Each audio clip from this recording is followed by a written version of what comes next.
Hi guys, Assalamu alaikum. Ali Raza is here and hope you guys are enjoying the show and enjoying your life very well. आज के हमारे lecture का जो major agenda है वो ये है कि हम सीखेंगे कि एक अट्रैक्टिव प्रपोजल कैसे बनाया जाता है, बायर्स रिक्वेस्ट को किस तरह से यूज़ करके हम अपना पहला ऑर्डर ले सकते हैं, कस्टम ऑफर किस तरह से जनरेट की जाती है, कुछ टिप्स आपके साथ शेयर करूंगा कि एक बायर जो आपके पास पहली बार आया है उसको रिपीटेड बायर किस तरह बनाना है आपने अपना। और अगर कोई आपको ऑर्डर मिल जाए इंशाल्लाह तो उसमें कोई इश्यू है तो उसके लिए आपने रेजोल्यूशन सेंटर को किस तरह से यूज़ करना है, कस्टमर सपोर्ट को एक टिकट किस तरह से इशू करना है। So let's get started. आपका जो इफेक्टिव प्रपोजल है वो उसके टोटल 4 पार्ट्स होते हैं। एक इंट्रोडक्शन है जिसमें आप अपना इंट्रो देंगे कि आपका नाम क्या है, आपकी क्वालिफिकेशन क्या है, आपका प्रीवियस बैकग्राउंड क्या है, आप किस तरह की सर्विसेज ऑलरेडी दे चुके हैं या दे रहे हैं, और जो प्रोजेक्ट आपके बायर के पास पड़ा हुआ है आप उसको कंप्लीट किस तरह से करेंगे। ये आप उसको खुद से सजेशन देंगे कि हाँ भाई ये आपका जो प्रोजेक्ट है इसको हम इस तरह से लेकर चलेंगे और इसको हम इस तरह से वाइंड अप करेंगे। इसके बाद कुछ सैंपल्स होंगे जो आपके पास पड़े होने चाहिए, अगर नहीं भी पड़े हुए तो किसी यार दोस्त से पकड़ लें, और अगर यार दोस्त के पास में पड़े हुए तो आप गूगल कर लें, गूगल से उठा लें। लेकिन वो सैंपल्स होना आपके पास ज़रूरी है, वो सैंपल्स को अपने पास आप गूगल ड्राइव में रखें और वो आप बायर के साथ शेयर करें कि भाई आप जी मेरा प्रीवियस काम देख लें, इसके अकॉर्डिंग आप खुद डिसाइड करें कि आपको मुझे प्रोजेक्ट देना चाहिए या नहीं देना चाहिए। और very important fourth point, very very important, कि आपने हमेशा बायर के लिए एक क्वेश्चन ड्रॉप करना है ताकि बायर के पास अट्रैक्शन बने आपकी, और वो एक बार ज़रूर सोचे कि वो आपको प्रोजेक्ट अलॉट करे, क्योंकि आप उससे उसके प्रोजेक्ट के अकॉर्डिंग क्वेश्चनिंग कर रहे हैं, आप उसके प्रोजेक्ट में इन हो रहे हैं, आप उसके प्रोजेक्ट की पेन ले रहे हैं। और मैं इसको ये 4 पॉइंट्स तक की लिमिटेड नहीं रखूँगा, मैं इसको आपको इसकी एक एग्जांपल भी दिखाऊँगा कि आप इन पॉइंट्स को फॉलो करते हुए एक अच्छा बायर प्रपोजल या बायर रिक्वेस्ट किस तरह से सेंड कर ट्यून। So stay tune. तो जी अभी हम जाएंगे फाइवर के ऊपर। फाइवर के ऊपर जाके ये मोर पे आप क्लिक करेंगे। मोर पे क्लिक करने के बाद बायर रिक्वेस्ट को ओपन करेंगे, और इस वक्त इस पे जो मेरे गिग के अकॉर्डिंग जो बायर की रिक्वेस्ट हैं वो शो नहीं हो रही, लेकिन वेरी होपफुली जो गिग आपने लगाए होंगे, जो आर्टिकल राइटिंग के या मैंने बेसिकली अकाउंटिंग एंड फाइनेंस के लगाए हुए हैं इसके ऊपर गिग्स, जिसकी बायर रिक्वेस्ट बहुत कम होती हैं। तो अब आप अपने जो गिग के मुताबिक जब आपके पास बायर रिक्वेस्ट यहाँ पे शो होना शुरू हो जाएंगी। अच्छा, बेसिकली ये वो सारी रिक्वेस्ट हैं जो यहाँ पे बायर्स ने पोस्ट की हुई हैं। अब बायर्स जो हैं वो यहाँ पे अपनी रिक्वेस्ट क्यों पोस्ट करते हैं, वो इसलिए करते हैं कि सम टाइम वो उनको अपना रेलिवेंट बंदा नहीं मिलता अपने सर्च के मुताबिक, तो वो आके बायर रिक्वेस्ट डाल देते हैं। या ऐसा होता है कि उनके पास इतना टाइम नहीं है कि वो रेलिवेंट बंदा ढूंढ सकें, उसके लिए भी वो यहाँ पे अपनी बायर रिक्वेस्ट डाल देते हैं कि जो भी बंदा है, जो सेलर है, वो उन तक आए, अपने गिग्स उनको दिखाए, अपना पोर्टफोलियो दिखाए और उसके अकॉर्डिंग उनसे काम ले। अच्छा, अब इसमें ये है कि आप जिस तरह के अपने गिग्स बनाएंगे, जिस तरह के उसमें टैग्स यूज़ करेंगे, उसी से रेलिवेंट आपके पास आपकी जो बाय रिक्वेस्ट है वो शो होंगी। लें जी, अब हम बाय रिक्वेस्ट तक भी पहुंच गए हैं। हमने अब अपने अकॉर्डिंग काम भी ढूंढ लिया, सारा कुछ कर लिया, अब हमने देना है प्रपोजल। पहला सिनेरियो तो ये था कि आपके जो गिग्स हैं वो इतने स्ट्रांग हो कि जो बायर है वो ऑटोमेटिकली आप तक आए और आपको काम दे।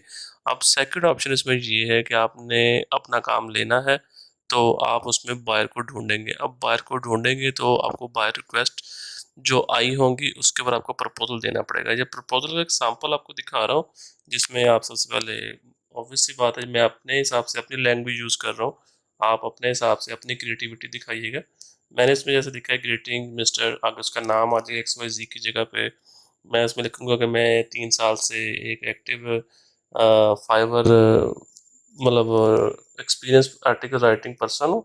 और जिसके आगे जहाँ पे मैं लिखा हूँ ना आर्टिकल नेम, इस आर्टिकल नेम की जगह पे आएगा जिस पे आप अपनी रिक्वेस्ट भेज रहे हैं। लाइक वो आपको कहता है कि मुझे पेट डॉग के ऊपर आर्टिकल चाहिए, तो आप यहाँ पे लिखेंगे pet dog article is one of the major expertise listed in gig. ठीक हो गया।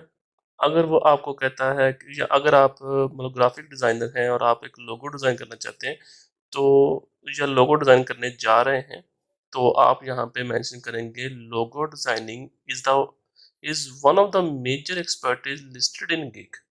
अब गिग में ऑब्वियस सी बात है, वो आपने चीज़ें लगाई होंगी, और इसमें आप लिखते हैं I will craft this article, ये वो फलाना का आई कैचिंग होगा ये, और मतलब इसमें इंट्रोडक्शन होगा। अगली बात आप उसको बता रहे हैं कि इसमें इंट्रोडक्शन होगा और इसके बाद इसके टॉपिक्स होंगे और सब टॉपिक्स होंगे, और several headings along with a final discussion at the end, और the keyword placement will be done without affecting the context of discussion. ठीक हो गया। इसके नीचे जो मैंने लिखा हुआ है please have a look at some of my samples, तो आपने यहाँ पे अपने जो सैंपल्स हैं वो अपने गूगल ड्राइव पे जाना है। गूगल ड्राइव पे आप अपने सैंपल्स को अपलोड करके एक शेयरिंग वाली आपने फोल्डर बना लेना, वहाँ पे उस फोल्डर के लिंक को आपने यहाँ पे आके कॉपी पेस्ट कर देना है, और ये आपने बायर को भेज देना है, ताकि वो आपके सैंपल्स को देख सके। अब किसी के पास भी इतना टाइम नहीं है कि वो अपने आपके सैंपल्स को बैठा चेक करे वन बाय वन कि आपने वो सैंपल्स किस तरह के बनाए या किस तरह के नहीं बनाए। अब इसके बाद आपने बायर के लिए क्वेश्चन छोड़ना है कि आप मुझे बताएं कि जो आपका जो आर्टिकल है उसका टोटल नंबर ऑफ काउंट कितना होगा। अगर आप ग्राफिक डिजाइनर हैं तो आप उससे पूछेंगे कि आपको जो लोगो है वो किस टाइप का चाहिए, और मतलब इसके अकॉर्डिंग आपने अपनी प्रोफेशनलिज्म के मुताबिक आपने उसके लिए क्वेश्चन छोड़ना है, और उसको कहना है कि वो आपको रिप्लाई करे ताकि फर्दर डिस्कशन हो सके। और एंड पे आपने उसको एतमाद में लेना है कि आप मतलब मुझे अपना काम दें, और इट्स रिस्क फ्री। लें जी, let's come to 5 star rating tip. तो ये मैं आपको बताता चलूँ कि 5 स्टार रेटिंग टिप के लिए जो सबसे मेन काम है, एक तो चीज़ है कि जो आपकी कम्युनिकेशन है वो बहुत बहुत अच्छी हो। लेकिन मेरा जो टिप है जिसके थ्रू मैं 5 स्टार रेटिंग बायर से लेता हूँ, उसका तरीका ये है कि to provide something extra to your buyer. अब वो एक्स्ट्रा क्या हो सकता है, वो एक्स्ट्रा ये हो सकता है कि अगर उसने बोल दिया आपको 8 स्लाइड बनाने को, तो आप उसको 9 बना दें। अगर उसने आपको नहीं कहा था टाइटल पेज बनाना, आप फिर भी बना दें। अगर उसने नहीं भी कहा कि रेफरेंसेस चाहिए, आप फिर भी उसको दे दें। और अगर तो आर्टिकल राइटिंग है और उसने आपसे 500 वर्ड्स का है, तो आप उसको 600 वर्ड्स दे दें। या कोई भी किसी किस्म की कोई सपोर्टिंग फाइल उससे रिलेटेड उसको दे दें कि हाँ भाई यार, ये मैंने इंटरनेट से एक फ़ाइल ढूंढी हुई है, तो ये भी आप साथ में ले लें, ये आपको बड़ा फ़ायदा देगी फ्यूचर में।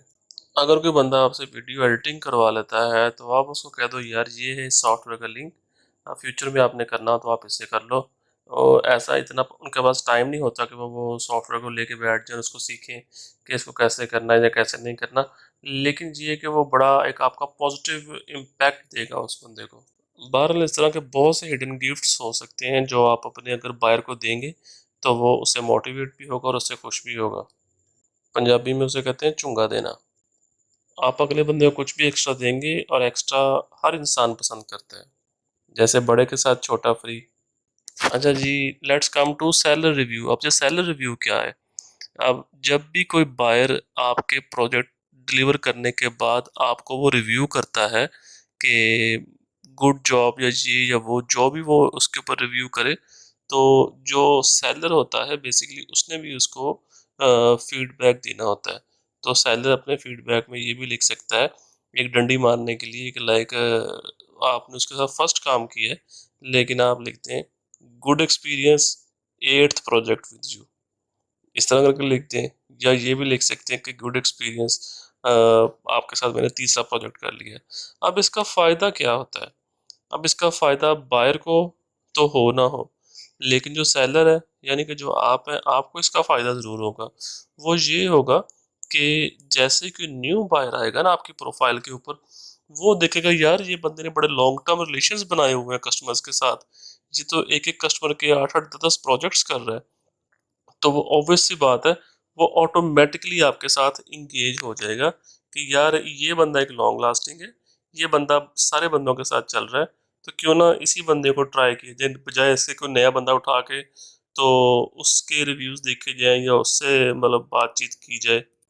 अच्छा जी, अब दूसरी बात ये है कि आपको अपना जो रिस्पॉन्स टाइम है वो बहुत अच्छा रखना है, और उस रिस्पॉन्स टाइम को अच्छा रखने के लिए एक बड़ी अच्छी टिप है कि जो फाइवर की ऑफिशियल जिसकी एप्लीकेशन है वो आप उसको डाउनलोड कर लें अपने मोबाइल में।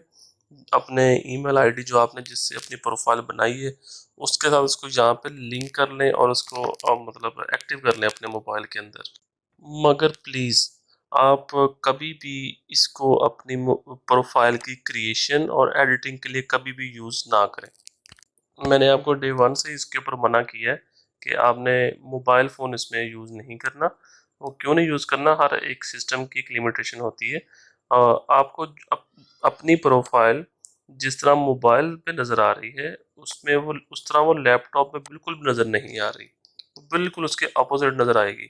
अगर आप किसी भी किस्म की यहाँ पे एडिटिंग करेंगे, अपनी पिक्चर लगाएंगे, ऐड और रिमूव करेंगे, तो आपकी जो ओरिजिनल प्रोफाइल वो बिल्कुल पकौड़ा बन जाएगी।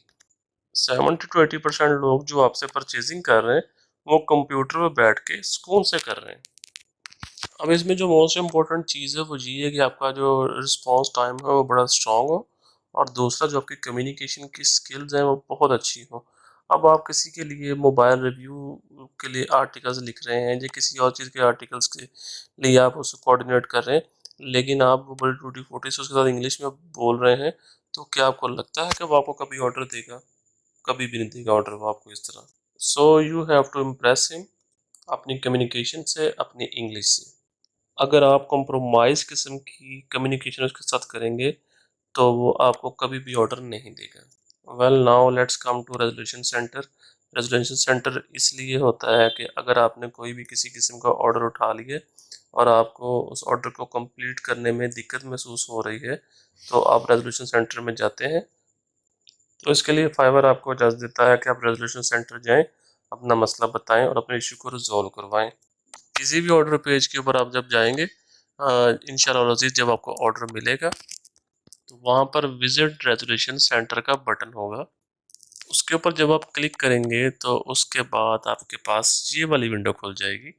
इसके अंदर आपको ये मल्टीपल ऑप्शंस दे रहा है कि आप अपना मसला बताएं, और अब उस रेजोल्यूशन मतलब मसला बताएं, और फिर उसका जो करना क्या है वो आप उनको बताएं। लाइक वो फर्स्ट विंडो में आपसे पूछ रहा है कि what issue you are facing और हैविंग विद दिस ऑर्डर। यहाँ पे आप अपना उसको मसला बताएंगे, और सेकंड विंडो में वो आपसे पूछ रहा है how would you like to resolve this issue. तो अब इसमें ऑप्शन है कि आप ऑर्डर को मॉडिफाई करवाना चाह रहे हैं, अगर आप डिलीवरी टाइम एक्सटेंड करवाना चाह रहे हैं, आपने 2 दिन का काम उठाया था तो अब वो आपको टाइम ज़्यादा लग रहा है तो आप उसको टाइम एक्सटेंड करवा सकते हैं, और अगर कुछ भी नहीं तो आपको लग रहा है कि अगर आप इस काम को क्वालिटी वर्क प्रोवाइड नहीं कर सकते और आपके बैड रिव्यूज़ आ जाएंगे इसके ऊपर, तो आप ऑर्डर कैंसिल करने की रिक्वेस्ट भी कर सकते हैं। अब वो चाहे तो उसको एक्सेप्ट कर भी सकता है और चाहे तो ना भी करे, लेकिन 90% केसेस में अगर आप उसको अच्छे लफ्ज़ों में रिक्वेस्ट करेंगे तो वो ऑब्वियस सी बात है वो आपकी रिक्वेस्ट को डिनाई नहीं करेगा। आप उसको बताओ कि भाई ये काम मेरे से नहीं हो रहा, आप अपने पैसे पकड़ो और जाओ, क्योंकि मैं नेगेटिव रिव्यूज़ अफोर्ड नहीं कर सकता। इससे जो आपकी प्रोफाइल की रैंकिंग है उसके ऊपर कोई भी इतना ज़्यादा इफेक्ट नहीं होगा। लेकिन अगर कोई बायर खुद जाके स्पोर्ट्स सेंटर में कहे कि भाई इसने मुझे बड़ा कॉम्प्रोमाइज़ किस्म का काम करके दिया है और मैं इससे सेटिस्फाइड नहीं हूँ, और अब वो कैंसिल करने की रिक्वेस्ट डालेगा, तो आपकी रैंकिंग कम से कम 10% नीचे आ जाती है एक ऑर्डर कैंसिल होने से। इसलिए गाइस आप उस काम को कभी कमिट ना करें जो आप डिलीवर नहीं कर सकते। अब जी मेरे एंड से आपकी जो फाइवर की जो लेक्चर है और जो ट्रेनिंग है वो मेरे एंड से 100% कंप्लीट हो गई है। अब मेरे एंड पे सिर्फ एक ही चीज़ रह गई है कि जो आपकी इंशाल्लाह जब आपको प्रोजेक्ट मिलेगा, प्रोजेक्ट विन करेंगे आप, उसके बाद आपकी पेमेंट आएगी, तो उस पेमेंट को आपने उठा के तो अपने local bank HBL, Meezan bank और हबीब बैंक में किस तरह से ट्रांसफ़र करना है, ये मैं आपको फ्रॉम स्क्रैच बताऊंगा पूरा इसका। तो इंशाल्लाह आप अपना काम स्टार्ट करें, तो तब तक मैं आपको उसके ऊपर भी अपडेट करूंगा। तब तक के लिए मुझे दीजिएगा इजाज़त, और मेरे पेज को लाइक करें और इसको सब्सक्राइब करें। और जो भी इसमें आपको सजेशन हो वो काइंडली मुझे ज़रूर बताइएगा। थैंक यू सो मच जी। अल्लाह हाफिज़।